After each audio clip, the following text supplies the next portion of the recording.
I'm here with another instance of our Women Who Code Fall Speaker Series. Today I'll be interviewing Jessica Dembe. She's a front-end engineer at Axios, a media company based here in DC. And so I'm gonna have Jessica tell us a bit about her experience working as a software developer in both web and mobile, and also her involvement in the community as an organizer for Black Code Collective and also a volunteer with Black Girls Code. So please join me in welcoming Jessica Dembe to the virtual Women Who Code DC stage. Hello, everyone. Thank you, Jessica. All right, well, to kick things off, I'd really love to hear more about your journey into tech. So how did you first get started working? How did you first get interested in working in this space? And how did you get started in terms of your learning processes?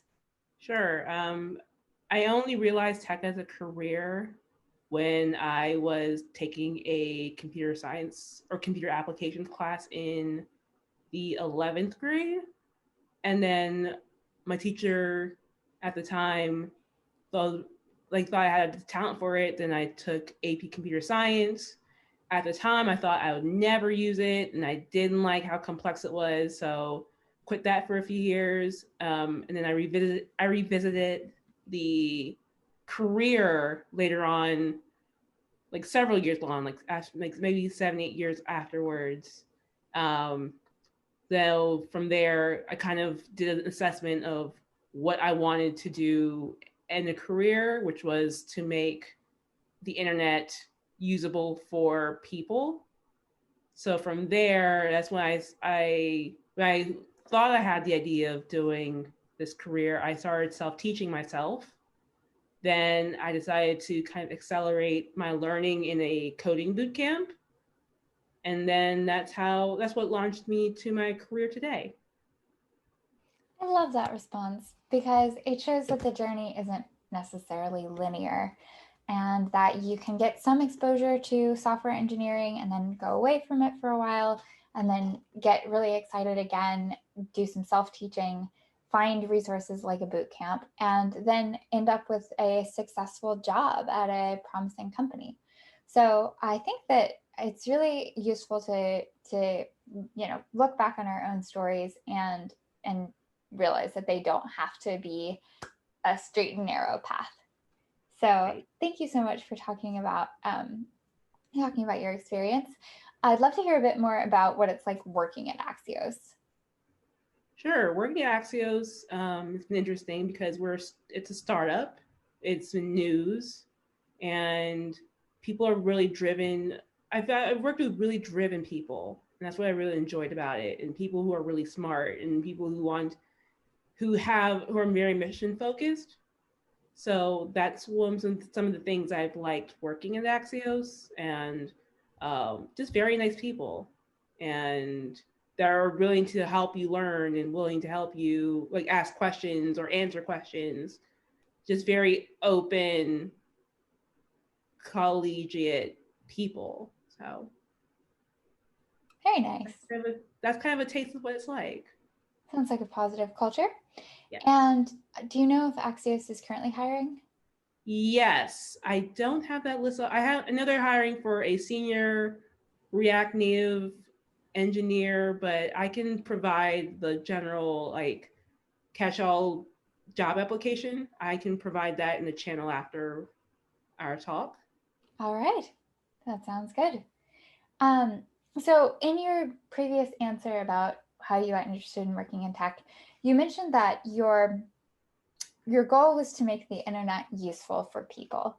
And I love that description. I'm hoping you can speak a bit more about what that means to you and kind of some examples of that done well and that done poorly.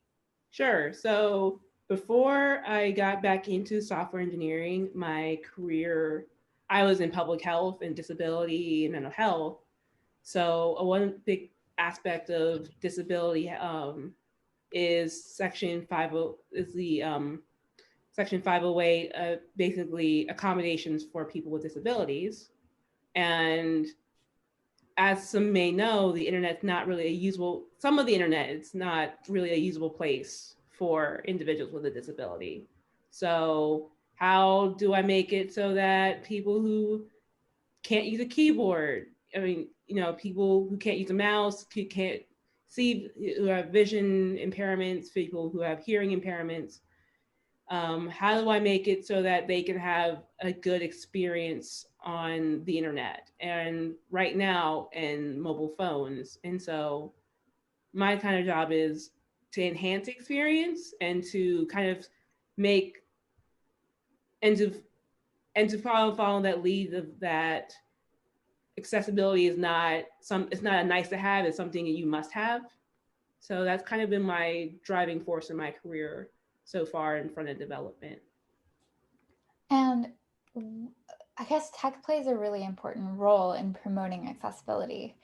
So how have you seen that play out in your work, some of your projects outside of work? Can you repeat the question again, just to make sure I have it? Yeah, so I think it's really important that you've devoted a lot of like thought into accessibility, and the way that you've said that, it's a need to have, it's not a nice to have, basically. So I guess my question is, what is the status of accessibility in tech? Where do you think that, or like, how do you feel like the industry is approaching this challenge? Do you think that there's enough that's being done to make the internet accessible? Okay, so I think, there's still work to be done, but there's a lot of passionate people, and there are people within the industry who believe that, accessibility is a must have, it's not a nice to have.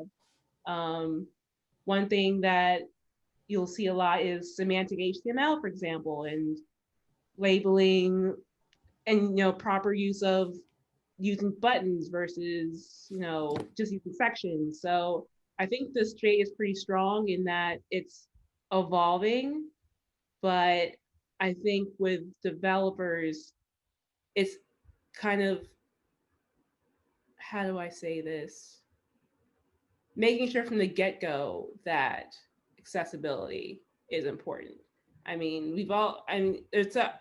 For example, myself, when I first started around HTML, CSS, I remember with Neopets, sparkly pages and purple and pink backgrounds. So it was a great learning playground. But like when you try to transition into a career, it's like, okay, that was nice, but you have to remember not to put red on green, for example, or not to have, blinking text, not too much too much flashing text, for example. So it's come a long way, and it's been interesting to see like many working groups and many advocates in the role really push accessibility as an important practice. Absolutely. Do you feel that there are good resources out there that somebody who's just looking to enter the front end coding space, where they could learn more about accessibility? I think so. For example, MDN had a lot of resources on how to use things in an accessible manner. For example, don't use divs for buttons, use a button tag, for example. Or Free Code Camp, I know, has, with its introductory courses, I believe there is an accessibility kind of section to what they do. So there are resources if you look out there, but those are just two that really sprung to mind that are from what feels like an authoritative source. Got it. Yeah, I'm sure that that'll be really helpful. And speaking more broadly, what advice would you give to somebody, specifically a woman, somebody who's attending this event, as they're looking to enter their career in tech?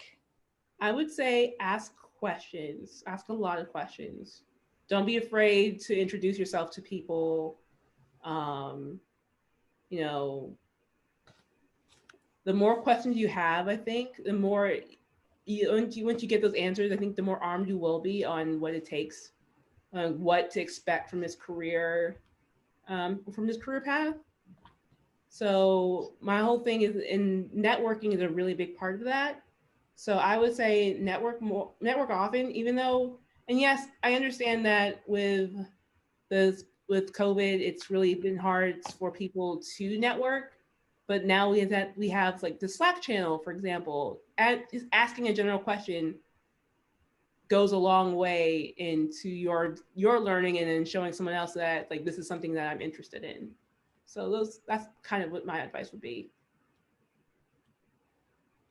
Yeah, that's really wonderful and also timely, also frustrating, because I agree that I really miss in-person meetups. I think that that's a really valuable and underrated aspect of the DC tech scene. Being that this city is not known for tech, it's not San Francisco, it's not New York. I think that the tech scene is smaller, tighter knit, and a lot friendlier. So if that encourages anybody to who's watching this to go out and try to meet people, the same communities that existed in person prior to the pandemic, they've just moved online. A lot of them are really active on Twitter and Slack, and you can still put yourself out there, get involved in projects, do local volunteering initiatives, and get your foot in the door that way. So those are my string of recommendations around how to network during this time of COVID. Jessica, I'm hoping that you could speak to us a bit about some of your community involvement. So as I mentioned earlier in my introduction, Jessica is wonderfully involved in Black Code Collective and also Black Girls Code. So one professional organization and then a civics organization. So hopefully, we can encourage some folks to get involved in those spaces as well. Yeah. So a little bit about both. I think my main theme is getting more people involved who haven't really seen themselves in this field, get more like support and more engagement into where we want to be moving forward. So with Black Girls Code, they do a lot of like getting people instructors involved, and then showing that you can do this too, and so hoping to inspire next generation of STEM women and young Black girls to pursue tech and science as a career.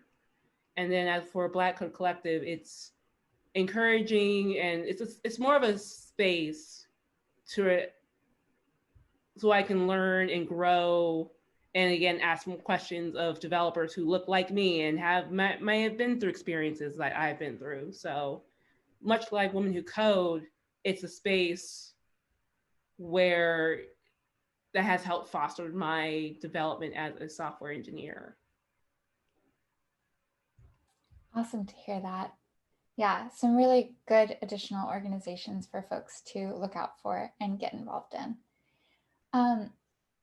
Jessica, can you speak to me a bit about your proudest accomplishment to date at Axios? Sure. So in February 2015, we redesigned our site. We relaunched it with SEO in mind, and so far, I really like the look of it and the work it took for our team to get our new site off the ground. So kind of working as a team to relaunch that site. I think that's my biggest accomplishment so far. Nice. Yeah, that's a huge accomplishment. Definitely, it's really fruitful when you get to, go live with that new version. And I'm sure that a lot of our participants who are front-end developers, they'll really resonate with the excitement of that moment. Yeah. So we've talked about some things that you're doing outside of work that are related to coding and tech. Tell me a little bit about your hobbies and any fun things that you've been engaged in recently. So to provide a little bit more structure to that question, has there been any fun quarantine discovery, something that you wouldn't have engaged in prior to the pandemic that you found yourself taking part in and really enjoying? Sure. So I got more into Netflix, which means I've gotten into the Great British Baking Show or Great British Bake Off. So that's inspired me to cook and bake more often. Um, I don't know. I was mentioning that I feel like COVID has taken away my general hobbies of like exploring the city and going out and trying to find new restaurants and new haunts. So I think being involved in like cooking and baking has been real interesting for me because it helps take care, not just like takes care of myself, but it's a real creative outlet that I get to explore more. And, the possibilities are endless. So yeah, I'd say exploring more cooking and baking things has been my whole quarantine discovery. Nice. Yeah, and I think that really aligns well with the front end development space in terms of being highly technical and highly creative, where you're following a process, but there's also a lot of opportunities for experimentation. And okay, so to take more questions around the tech space, um, what predictions do you have for the next 3 to 5 years in software engineering? Predictions for the next 3 to 5 years. Um, I think big data. I think just data in general is going to be a real um, overarching topic in the space. So, how do you collect information? How do you save information? What to do with it? What can you collect? What can't you collect? I think that's going to become a really big source of contention over the next few years, and how to make sense of it in light of like what's it called, GDRP? Yeah.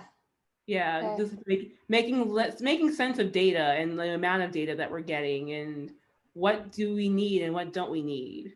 So I think that's going to be, I think, more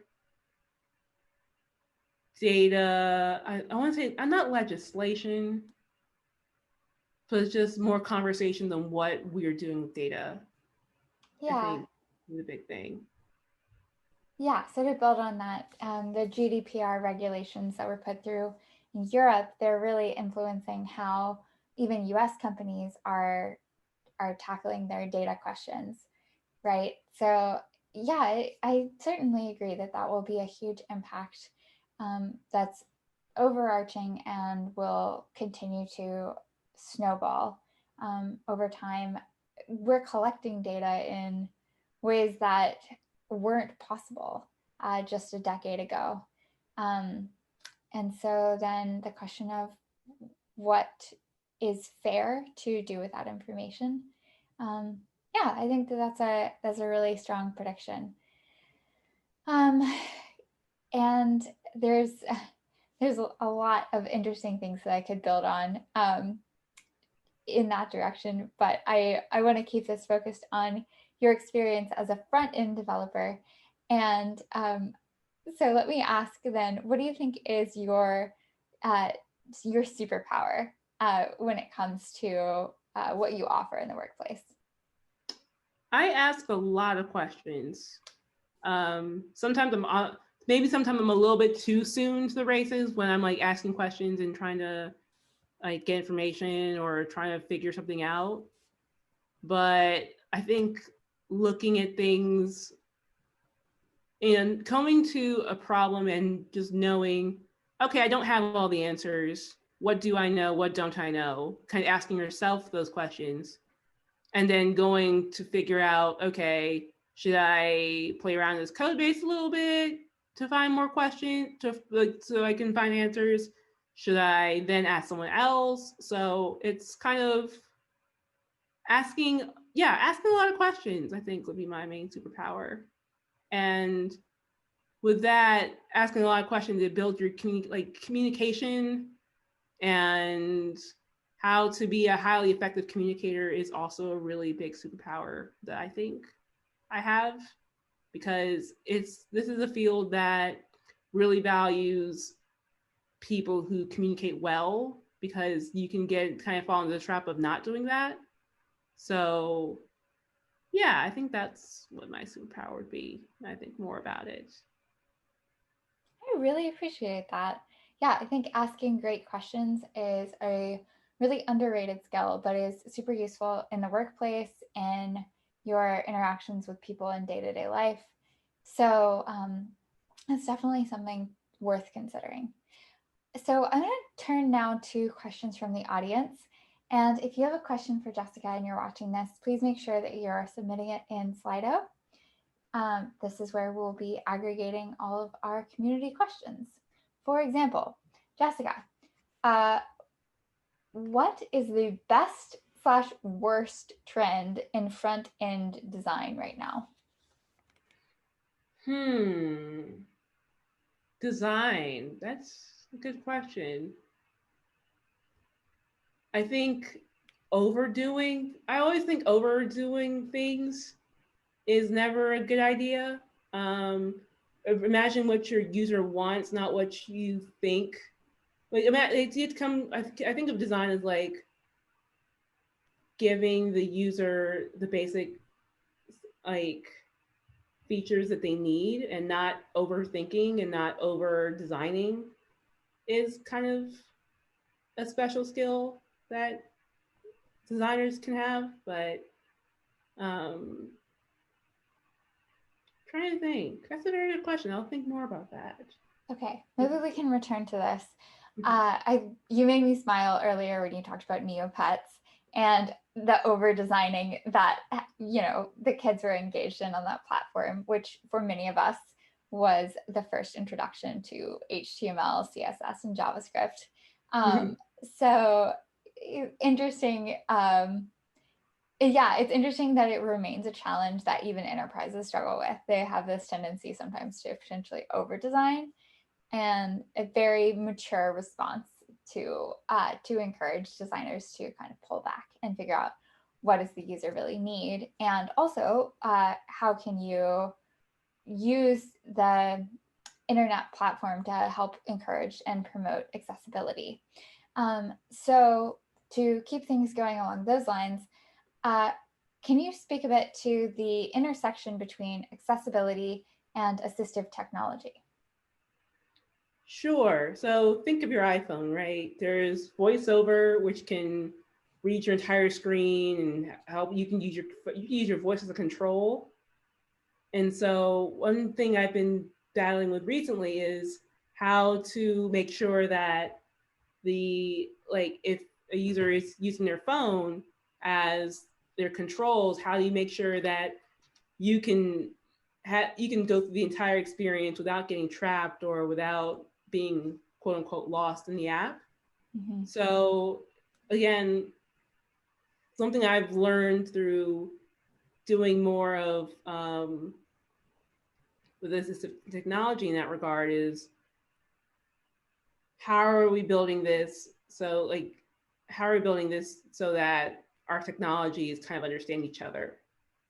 So it's something that I'm still learning myself, and that I'm going to continue to learn. But there's examples of it, with your televisions, even phones, and many other electronics out there that you can use to control they have this option, but they have the option of, oh yeah, you can use your voice as a control, but for some, it's a very useful lifeline or a useful tool to help use products in general. So yeah, that's a great point. Thank you for pointing that out. Yeah, I hope that answered the question. Yeah, I think so. Okay, next question. What sites have you seen recently that particularly impressed you with their front end design? Impressed me with their front end design. One thing I've always also been interested in is like data visualization. So I remember the pudding has some really good data visualization and how they use front-end development and data visualizations to communicate data and communicate trends and communicate all those kinds of things that you see in charts. So that's kind of one that I've always really loved to see. Because they mix, because the putting it to me mixes like front end, just like, okay, here's a site, but how do we also make beautiful graphics that help inform people as well? And what's the site? Pudding? It's called The Pudding. The Pudding. Yeah. Very cool. Yeah. As a I'm gonna post the website for you. Awesome. An aficionado of data visualization, it's always fun to see the latest and greatest in terms of how people are implementing data-driven insights. Yeah. Very cool. We'll have to drop that in the box for users to check out. And then where do you think there's the biggest need for accessibility in the web or in technology in general? You'd be surprised. A lot of people need it. Actually, from large companies. So, for example, Domino's was involved in this really big lawsuit that individuals with a disability couldn't use their website to order pizza. Something as large as that, or something as small as your mom and pop stores that may not have that information on them, and they may not have the resources to find an accessibility consultant, or have access, or not, they don't have access to the resources. So it is a need everywhere, I would say. Yeah, it's just, it's no big or small. I think it's something that could be used by everyone and everywhere. Yeah, that's a great call to arms for anybody who's thinking about entering this space, and for who this might be an issue that they could really dig into and address, because absolutely Jessica's right that accessibility issues pervade, and that's why we need to encourage more people of diverse voices to enter the tech space and help solve these challenges, right? So with that, I'm going to turn now to doing a quick wrap up where I talk a little bit about Women Who Code in case you're new to the stream and you're not familiar with this organization. And then after that, return to Jessica so that she can impart any last minute pieces of wisdom for the group. So Women Who Code is the organization that's putting on this live stream, and they have 70 chapters around the world. Our DC chapter today is doing career services. So we have volunteers who are meeting with participants in one-on-one sessions to do resume reviews, mock interviews, portfolio lookovers, things of that nature to help lessen the gender disparity in tech. And I'm really grateful to be a part of this community. I'm super grateful that Jessica was here today to help talk about her experience in front end and accessibility development, both for web and mobile. And now I'm going to turn things over to Jessica in case there's some last minute points that she'd like to communicate to the Women Who Code folks who are watching. Sure. So my big note that is that, the way I got my start in my career is by networking. And as you said, we used to meet in person, but now it's just all shifted online. So my kind of parting wisdom to you all is just putting yourself out there in groups like Women Who Code is a really helpful resource to learn what you want and learn what the career is, learn what our line of work is about, and then learn and see if this is for you, and it's still happening online. So that critical piece of networking is still going on. And I hope that people are using our online method of getting together as a group to help network and ask questions and get answers, and to help you realize, to help you decide if this is a career path for you. Yeah, it really is all about the people. So definitely second that advice. All right. Well, thank you again, Jessica. Much appreciated. And I'm going to then end this session. We will join again at 4 p.m. To have our last speaker. And yeah, I just want to say one more time, thank you so much, Jessica, for joining and talking with us about front-end engineering. Thank you for having me. Bye, y'all.